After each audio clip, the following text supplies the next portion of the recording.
1 फरवरी 2025 को निर्मला सीतारमण फिर से नया बजट पेश करने जा रही हैं। अगर हम पिछले साल 2024 की बात करें तो पिछले साल मार्केट बहुत ही वोलेटाइल है, क्योंकि पिछले साल बहुत सारे इवेंट्स, इलेक्शंस और न जाने कितने ही प्री बजट्स हैं।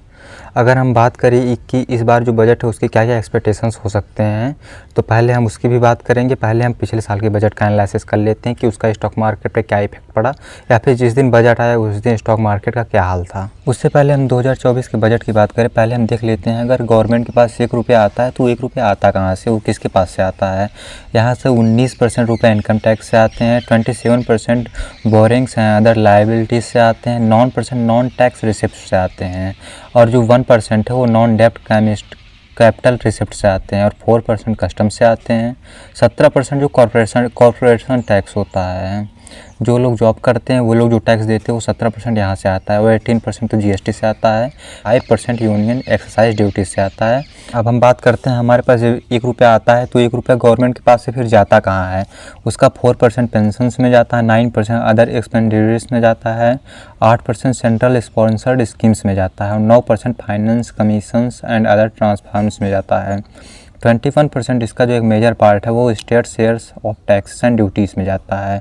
वहीं 16% सेंट्रल सेक्टर स्कीम्स में जाता है, और 19% इंटरेस्ट पेमेंट्स में जाता है, 8% डिफेंस में जाता है, और 6% सब्सिडीज में जाता है, जो कि ज़्यादातर एग्रीकल्चर्स में दिए जाते हैं। फिलहाल ये बात हो गई कि गवर्नमेंट के पास रुपया आता कहाँ से और वो रुपया देती किसको है। ये 2024 के डाटा मैंने आपको दिखाया है। अब मैं 2024 के बजट के क्या आपको कुछ ऐसे की पॉइंट्स बताता हूँ कि किस किस सेक्टर्स पे उन्होंने मेजर चेंजेस किए, या फिर किस सेक्टर पे उन्होंने ज़्यादा फोकस किया था, या अपने बजट में एलोकेशन उनका ज़्यादा किया था। अगर 2024 के मेन बजट की पॉइंट्स को देखा जाए तो उनमें skill development, urban planning, manufacturing, infrastructure, energy securities and next generation reforms पे ज़्यादा ध्यान दिया गया था। वहीं पर सबसे ज़्यादा बजट का एलोकेशन डिफेंस सेक्टर में किया गया था। अगर हम इसके स्टॉक्स की बात करें कि इनकी प्राइसेस कहाँ ऊपर से नीचे गए बजट के बाद, तो आप देखेंगे। वहीं अगर हम एनर्जी सेक्टर के स्टॉक्स की बात करें तो उन्होंने अच्छा परफॉर्म किया। JSW एनर्जी ने लगभग 3 इयर्स में 82% का रिटर्न दिया है। वहीं अडानी ग्रीन एनर्जी ने रिटर्न अच्छा नहीं थी, इन्होंने -31% का लॉस ही दिया।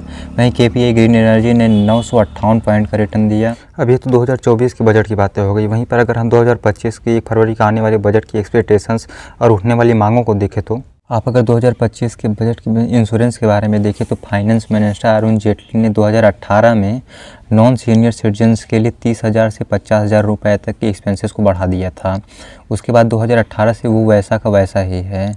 इसके लिए इसकी मांग है कि इसे कम किया जाए या फिर एक्सपेंसेस को कम किया जाए। वहीं अगर हेल्थ इंश्योरेंस की बात करें तो उन पर टैक्स डिडक्शन की मांग हो रही है, या फिर ऐसा देखा जा सकता है कि जो टैक्स है वो कम किया जाए इसमें, क्योंकि इसमें टैक्स का बर्डन बहुत ही ज़्यादा है। वहीं अगर ज्वेलरी इंडस्ट्री की बात करें तो जो राकेश रोकड़े हैं, जो chairman all India James and jewelleries domestic council के, उन्होंने कहा है कि जीएसटी के बढ़ते रेट की वजह से जो गोल्ड का प्राइस वो इंडस्ट्री और कस्टमर्स के ऊपर एक बर्डन हो गया है, जिस वजह से लोग उसे ख़रीदना नहीं चाह रहे हैं।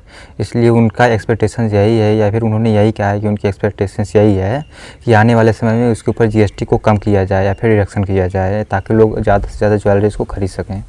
तो फिलहाल ये तो 2025 के बजट के कुछ एक्सपेक्टेशंस या फिर कुछ मांगे थी जो मैंने आपको बताई। इनकी अगर की समरी की बात की जाए तो health sector, agriculture and GST deductions के ऊपर बातें की जा रही हैं, या फिर इनमें डिडक्शन किया जा सकता है। फिलहाल अभी हम जीएसटी के करंट सिचुएशंस की बात की जाए तो अभी कैमल पेपकॉर्न पर भी 18% तक जीएसटी है। जीएसटी की मार से पूरा देश परेशान है, चाहे वो मिडिल क्लास हो। वहीं अगर हम 2024 के इनकम टैक्स की डाटा को देखें तो वहीं पर अगर 2024 के टैक्स समरी को देखा जाए तो 12,10,630 करोड़ रुपए गवर्नमेंट ने टैक्स कलेक्ट किए हैं, वो जहां से कॉर्पोरेट टैक्स से 5,10,484 करोड़ रुपए, वहीं पर पर्सनल इनकम टैक्स से 6,61,858 करोड़ रुपए, और सिक्योरिटी एंड ट्रांजैक्शन टैक्स से 35,930 करोड़ रुपए, और अदर टैक्सेस से 2,365 करोड़ रुपए। टोटल 12,10,630 करोड़ रुपए गवर्नमेंट ने कलेक्ट किए हैं फाइनेंशियल ईयर 2024 में। वहीं अगर हम 2023 और 2024 के टैक्स के कलेक्शंस की कंपैरिजन की बात करें तो 2023 में हमारे पास लगभग कॉर्पोरेट टैक्स से 5,59,868 करोड़ रुपए टैक्स से कलेक्ट किए गए थे। वहीं पर टोटल कलेक्शन की बात करें तो 10,48,941 करोड़ रुपए 2023 में कलेक्ट किए गए थे। वहीं अगर 2024 के डाटा की बात करें तो कॉर्पोरेट टैक्स से 6,60,354 करोड़ रुपए कलेक्ट किए गए हैं, और टोटल डाटा की बात करें या फिर टोटल कलेक्शन की बात करें 2024 में तो 12,10,630 करोड़ रुपए कलेक्ट किए गए हैं। लगभग 2 से 2.5 लाख रुपए वो इनकम टैक्स में 2024 में बढ़ गए हैं।